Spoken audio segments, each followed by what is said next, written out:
Follow the yellow brick road.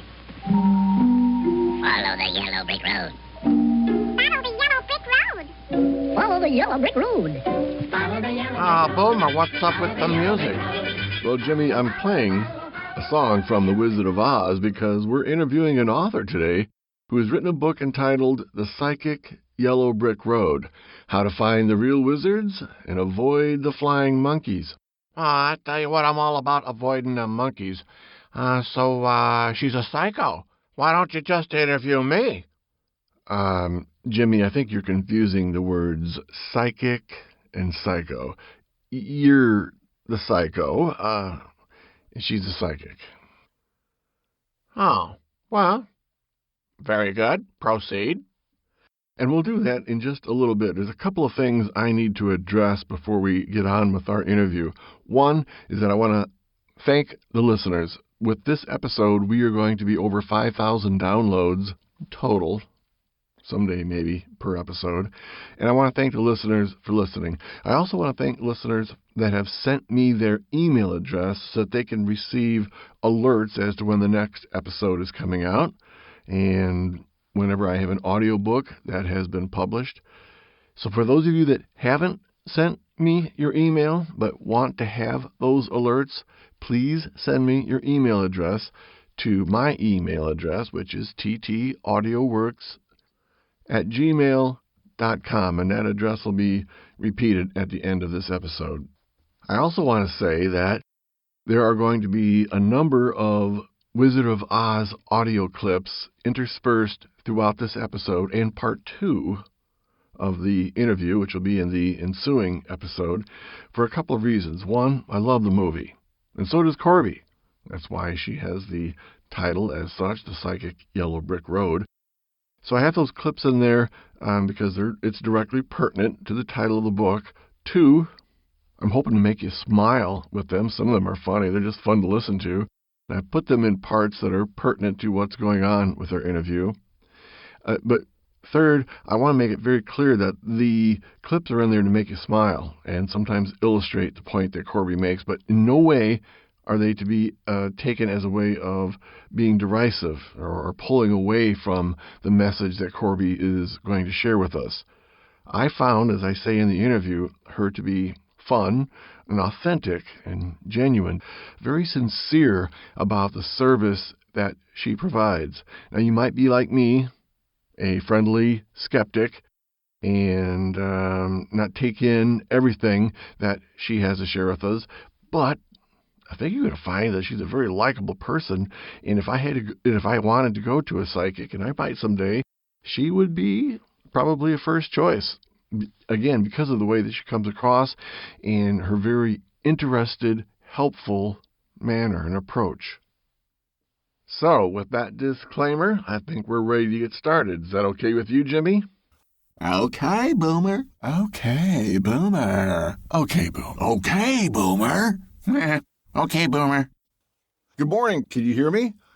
Perfectly well. That is excellent. Thanks so much for giving up part of your morning here on this Monday. Not a problem, my friend. We're on the line with Corbie Mitleid. She is a psychic from the East Coast. What part of the East Coast? Are you in New York? Yes, I live 45 minutes west of Albany, New York, a place called Schoharie County, 32,000 people, and a bunch of cows and sheep. Nice. You are the author of The Psychic Yellow Brick Road, How to Find the Real Wizards and Avoid the Flying Monkeys. Yes, awesome. That's right. Take your army to the haunted forest and bring me that girl and her dog. Now fly! Fly! That caught my attention right away because I'm a big Wizard of Oz fan. Obviously, you are also? Mm-hmm. Very nice. And you can be contacted at CorbieMitleid.com, and that'll provide all the information that someone would need should they want to contact you. And of course, again, that book is available on Amazon.com. Mm-hmm. We had a conversation prior to our telephone conversation right now where I explained to you that I would be coming from the position of a friendly skeptic. And you were agreeable. Which I love. Yeah. Truly, because if you're a skeptic, you are less likely to be swallowed up by the Madam Hoo-Ha's and the Swami Salamis of the world. And if you run into a reputable intuitive, we have more to work with you. So skeptics, love them. All right. And I appreciate that about you, that a good portion of your book, or at least one of the chapters, is devoted towards avoiding the charlatans and how to make sure you can find one, or how to pick one out and try and get an authentic psychic. Mm-hmm. Very nice. That's right. How about if we start off here by me sharing with you setup lines to psychic jokes that I did some research on Google, and see if you can't guess the punchline, which I suspect you're going to do fairly well, not only because you're a psychic, but also because you're funny, and I am. You spent some time on stage doing humor about being a psychic. Yes, it did. All right. Let's see what we can do. All right. I'm going to have my co-host, Jimmy Amadufus. Hello, Corbie. Nice to meet you. Welcome to the podcast. Hey, James. Hey.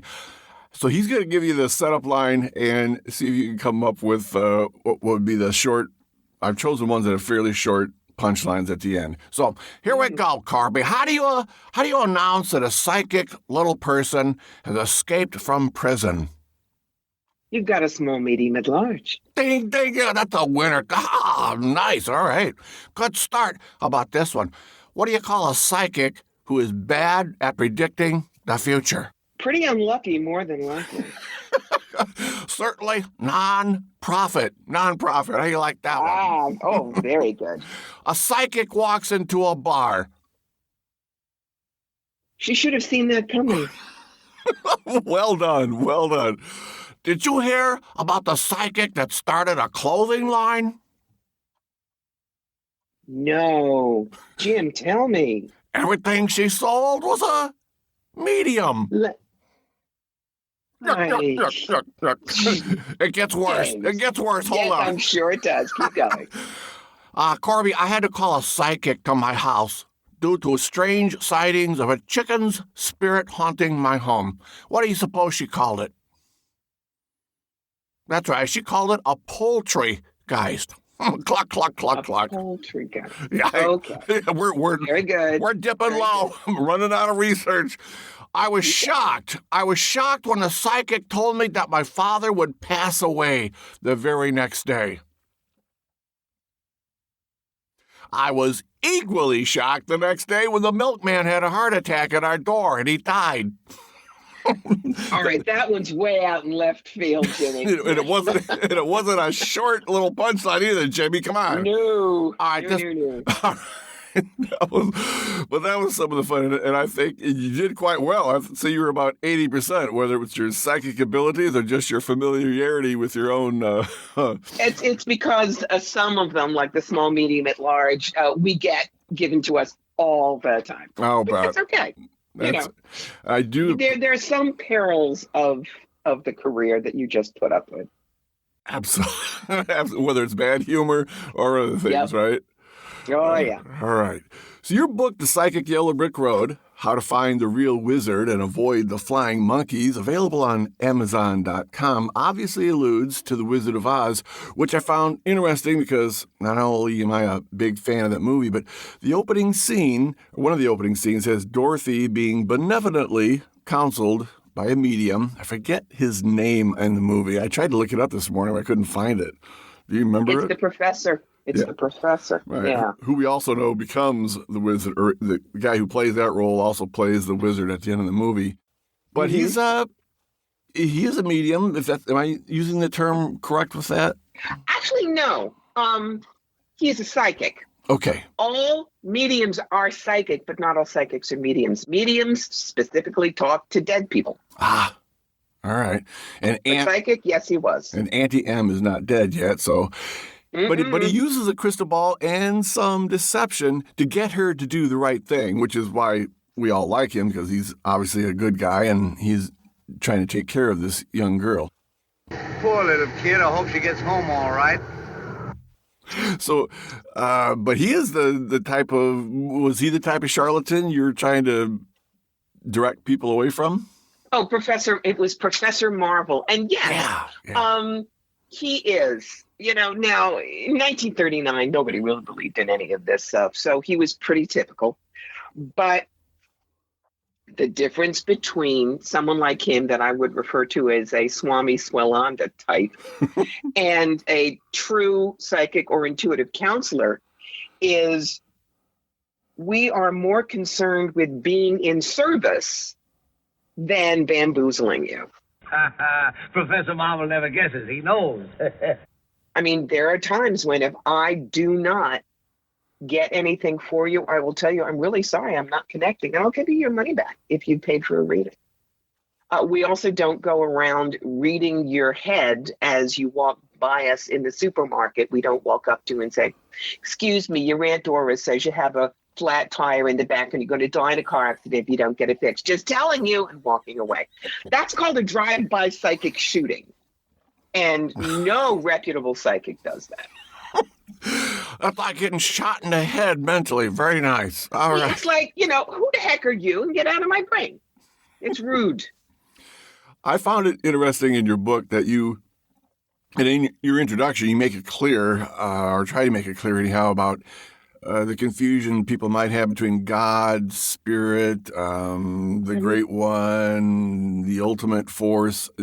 Obviously, acknowledging that there's some spirit out there that we could all connect with, depending on how we might define it.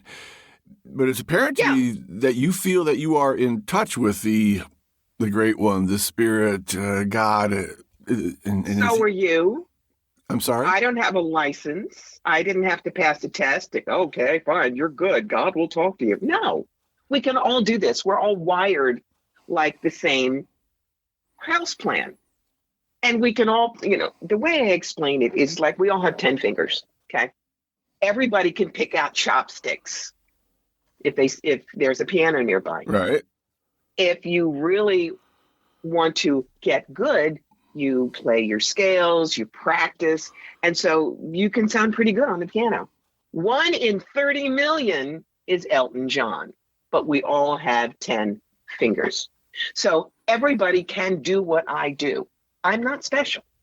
But the difference is I have delighted in this work so much that I have devoted basically 50 years to it. I started doing this when I was 18. I'm 66. So I've got a pretty good phone line, if you will, to the upstairs information. That's all. And I think typical clergymen would say that also is true about prayer, that anybody can talk to God through prayer, communicate. I won't say talk. They can communicate and have a connection and relationship through prayer with God. Mm-hmm. Absolutely. But, I have a chapter in here on spirit guides, and I'm going to roll that right into this is how you know if you're hearing from God or not. Okay. God will not chastise you in a sharp or mean fashion, putting you down. You clinking, clanking, clattering collection of colliginous junk. God will not pump up your ego at the expense of someone else. God will not try to guilt you into doing something. You ought to be ashamed of yourself. And God will not encourage you to do something that is illegal, immoral, harmful, or against your highest good. Something your gut knows is wrong or not in your best interest. If you get anything like that, it is your ego talking to you and not anyone outside you. Ignore it. I very often will say, I'm not someone who thinks her aura don't stink. And that's the key. Spirit, if you get your guides or an angel or whatever, they are concerned with helping you become the best person you can on a spiritual level. They don't care if you buy the red car or the blue car. They really don't. But if they can help you adjust your way of thinking, accept some of the tough stuff that's going on in your life because there's something you need to learn from it, then that's probably on target. Okay, because we all have to live the examined life. Something happens to you. Instead of having a pity party and being a professional victim, what is this? What lesson can I learn from it? With me, my next step is, how can I teach with it? And then you go on. Make that connection. What you're saying is something that a non-psychic counselor would say, and I hear that. I'm a reverend. Yeah. I do pastoral counseling all the time. Yeah, go ahead. That's one of the things. There is psychological value when you sit with a psychic. Why should I cut off half of my brain to prove something to you? There are times when I get information I could not possibly know, especially when I do past life retrieval. When I read tarot, I'm a certified tarot master. There are things that I will get from the cards that are from left field, but the person looks at me and nods. Typical answer. There is a card that is the 3 of Pentacles in tarot, and it usually shows a stained glass window in a church and somebody working on a carving. And that usually means mastery, long term. But when I saw that card in Kitchener, when I was reading for a couple, I looked at them, and what came out of my mouth was, there's an abandoned or deconsecrated church around here, and that's where you need to open up a cafe bakery. I didn't know where that came from, but they looked at each other and they looked at me and nodded, and they said, yeah, we know which one. We've been arguing for 2 years. So that's an example of you can go either way. If you remember that you're in service and it's not about your ego and it's not about showing them how brilliant you are, then the folks upstairs that have, handed you your draft notice, hello, you're working for us, will give you the information that they need. I appreciate the various angles that you're coming from. One, that you are giving people valuable information so that they aren't taken in by what you are describing as charlatans. Two, some of the analogies that you've shared with us are poking at what I'm trying to keep as an open mind. Again, I'm the friendly skeptic who's like, I don't know. But then the other part of me is thinking, you're saying like there's that 1 in a million musicians like Elton John and others. And I do believe. And I'm not saying I'm the Elton John. Right. I'm the one that does the scales and does the work. I think you do chopsticks a little bit better than some people as far as. Yes, I'll give you that. All right. So I'm trying to, because I've seen things. I believe in the theory of multiple intelligences, where people just seem to have a gift. They're awfully good at doing this or that, whether it's music or whether it's kinesthetic. I'm an athletic coach of various sports, and I've witnessed athletes, and I understand exactly what they're doing. I can't do it, but I just marvel at the fluidity and what seems to be a God-given talent. It's like, wow, it's like poetry in motion. It's art, the way their body moves. So I understand that people have special gifts. So I'm trying to stay open to the idea that people like you have special gifts and are using them, as you say, in a manner that serves other people and helps them move further down their life path, whether it's Yellow Brick Road or something else. Follow the yellow brick road. I'm going to tell you, don't think of them as special gifts, because that's what sets you up for getting handled. We are simply accessing certain abilities that everybody's got, but we really wanted to. It's like, I'm sure that if I got a hammer, nail, and wood, I could probably put together a square box that would work as a bird feeder. But someone who really loves working with planes and stain and turning it on the wheel could end up giving you a Disney castle for a bird feeder. It's not a skill, it's passion and being willing to learn how to do it. But we are not special. I am telling you that. And your book, everybody can do what we do. We just love doing it, so we work at it. And your book deals with that. There's a chapter on how exactly to enhance one's psychic abilities. Is that right? Yeah, but that's only one little chapter in my book, because there are 6,942 books out there saying, here's how to do psychic development. The reason I wrote this book is because, as I said on the back, good psychic guidance is art. Don't settle for a forgery. There are people who really want to use an intuitive consultant's services, but they don't want to learn how to do the wiki-woo themselves. And there were no books out there for them. So that's why I wrote this, as well as to keep people safe from the ones that are rude to downright dangerous. Very good. I'm one of those guys that has, it's like, no, I need to have it happen to me. I need to see it. My first actual name is Thomas. And so I suppose I'm one of those doubting Thomases. For example, that's fine. When I read about your horrific automobile accident you had some time where you believe an angel guided your vehicle and your body to a safe outcome. It was a bad accident, and it could have been. I should have died. Right. Honey. Why didn't the angel just not let the accident happen in the first place? If he or she is there to... It's called a wake-up call. It's called a wake-up call. Whether it was an angel or one of my particular guides that I knew very well. But just to let people know, I overcorrected, hit a patch of black ice under snow on a deserted road in upstate New York in February. I took down a tree, a telephone pole, flipped my car. There were electrical wires on it, and I wasn't wearing a seatbelt. Oh, my. Walked out with a couple of bruises. And when I saw my car later, every part of the car was smashed in, but the driver's area.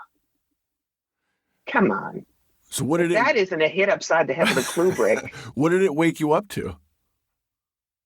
It woke me up to the fact that I had work to do here. I couldn't go through life half asleep. One of the ways I explain it, people ask me, well, what do you do when you see somebody's going to die? How do you tell them? I don't.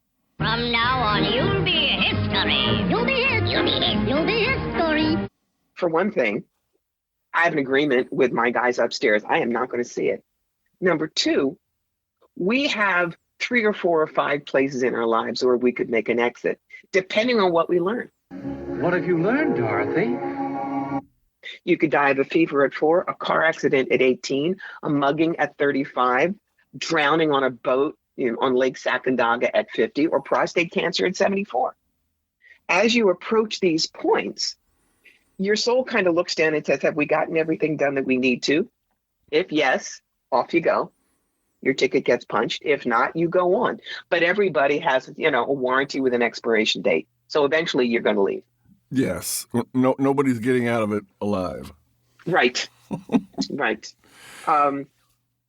One of the things people talk to me about, especially if they don't believe in past lives or karma or all of that, let's look at Ryan White, the kid who died of AIDS. He was only 18. He got it from a blood transfusion. People say, how awful. How could God do that to him? Well, my understanding is that soul came down wanting to be in service. How is he in service?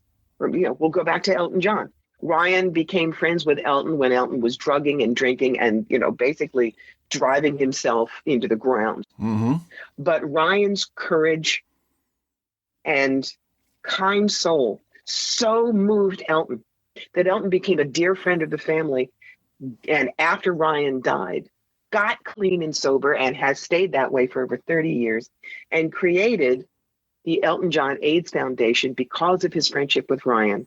And that foundation has now raised $500 million to help fight AIDS and HIV worldwide.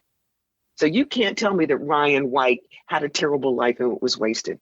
If because he was willing to cut his life short at 18 in terms of how he was planning to do it, look at all the difference he made. When you see that God doesn't do gracious, God is not vindictive. Do not arouse the wrath of the great and powerful Oz. Then you're ready to look at life a little bit different, because for me, karma is 5 things. It's not carrot and stick. Bad karma, good karma. It's unbalanced energy, which is a neutral, healing, service, contrast, and healing of beliefs. It's the difference between the kindergarten version of God loves some people, God hates you, you are sinning, and the ability to look at spirit. I mean, We're ants on a breadcrumb in terms of the entire universe. The more you realize you are small and there's room to learn, better you are. And just like in A Connecticut Yankee in King Arthur's Court, the old Mark Twain thing, the guy who did time travel had a box of matches. Matches are not magic. It's science. How about a little fire, Scarecrow? But everyone then thought it was sorcery because they didn't understand the process. I am sure that in 50, 100 years, everything that I do will be able to be scientifically explained. Doesn't make it any less magical, but people will be less scared of it. And I'm all for it. Oh, sure. I want everyone to be able to do what I do. It is interesting, and you were right. We're like a molecule floating around in the universe. I would define myself as an agnostic, and whether it's wishful thinking or self-preservation, I do want to believe that there's something more to this world than just that a big bang started. There's got to be something larger than that's involved. Well, you know the old bit from the 2,000-year-old man on how mankind discovered God, don't you? No. Oh, my God. This is an old comedy bit with Mel Brooks as the 2,000-year-old man and Carl Reiner as the interviewer. And Carl Reiner says, "How did you discover God?" And Mel Brooks goes, "Well, there was this guy named Phil, and Phil was bigger than all of us. So we would pray to Phil, 'Oh, Phil, please do not take our mastodon meat. Oh, Phil, please do not hit us with your big club.' But then one day, Phil was walking over to take our meat, and lightning struck him and killed him. And we looked at each other and we said, 'There's something bigger than Phil.'" I mean, as you can see, I can laugh at what I do as well. I don't mock it, but I can see the humor in it. Mankind is one of the funniest damn things on the planet. Really is. Humor can be a very wonderful thing, and if you don't have it, what a colorless life we lead. Yes. Let me ask you this. I know that you believe in the powers of healing, and that you yourself have had experiences in healing others. Mm-hmm. Do these angels, spirit guides, also have the power of inflicting pain? They won't. If you've got that, it's a negative kind of spirit. Angels do not. Your spirit guides, the good ones, no, they're not interested in that. They are also not interested in preventing the emotional pain you may have to go through to learn. But they'll stand by you while you heal. The kind of stuff that I do, I don't know how I do it. I truly don't. But I have an ability, apparently, to help clear things. The first time I really knew about it, and this was over the phone, a dear friend now passed, had bronchitis that she had been fighting for 6 weeks, and the antibiotics weren't touching it. She said, "Can you do anything?" I said, "Well, I'll try." And so I kind of tuned in, and I saw her lungs, and all of a sudden, superimposed over it was a vision of one of those streams in the woods right when winter is leaving and spring is coming, and you saw the ice breaking up, and you saw the leaves moving, and I just held that vision clearing out the lungs. The next day, she was better. Within 48 hours, she didn't need the antibiotics anymore. Did I do that? I was just a tube, babe. I mean, that's one of the things that John Holland, a very well-known medium, has told us. Don't let your ego get in the way. You are not doing this. You are the tube that the energy comes from, wherever it is. Yeah, well, I've been called a tool before, but never a tube. Fascinating. When you do that, then you're not ever going to look at somebody and say, "Oh, I'm so wonderful, my aura don't stink, you have to come to me." I won't heal you because you're not most respectful. No, that's all ego. That just gets in the way. Did it also occur to you that it might have been just a inexplicable remission that was biologically happening in her own body without your... Absolutely, baby. And if my doing that simply gave her the mental push for her own body to heal it, I'm okay with that too. The outcome is good either way. Right. Look, I am someone who's belt and suspenders. Okay. I've done the cancer dance 3 times. In 2004, I had a double mastectomy and reconstruction. It was my second primary, and clocked back to 0, but they said, sorry, 3 strikes, you're out. And I had just gotten married, and I knew what all of the surgeries and side effects would be. I would go from a Dolly Parton figurative to a fat fire plug permanently. But that's where I decided, all right, this is one of those experiences I'm going to have to teach with. And I had to, I went home and cried for 24 hours, but then I had to find 3 reasons to be okay with it. Didn't care how stupid they were. Number 1, you don't have them. You can't get cancer there. Number 2, the top half is not going to get slammed in the refrigerator door at the doctor's, and every woman listening knows exactly what I'm saying. Number 3, implants, cool. I'll be perky till I'm 93. Walked out of the hospital in 3 days, shopped for a bathing suit in 5, and that was in 2004, and I'm still here and clear. Oh, now, my. Yes, I needed the surgeon and the plastic surgeon, but I also needed my own belief in the ability for the body to work at healing itself and a positive attitude. So you combine the allopathic medicine with the wiki woo, and you had healing faster, better shape. Wow. So that's a perfect example why I say that I use my intuitive abilities. But if you're asking me about your career and I was an executive recruiter, why wouldn't I shape my card spread to give you the information that you need to make things work for you? Although you do, and have already mentioned in this interview about not letting your ego get in the way. Have you had problems with that?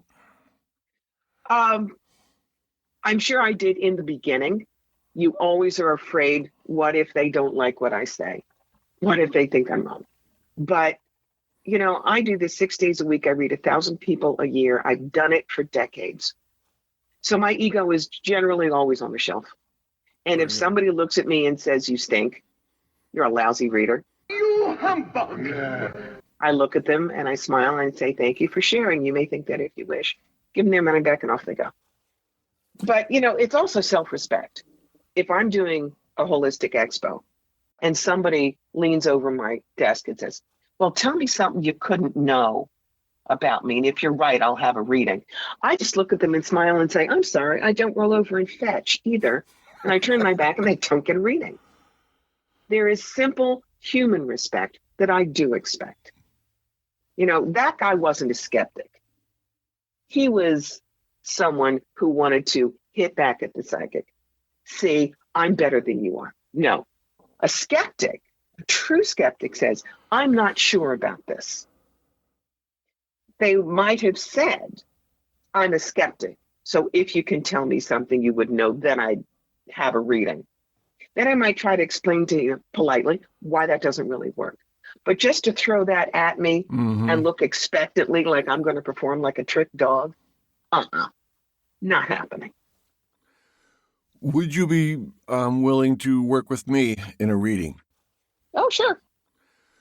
And that's where we're going to end part 1 of our interview with Corbie Mitleid.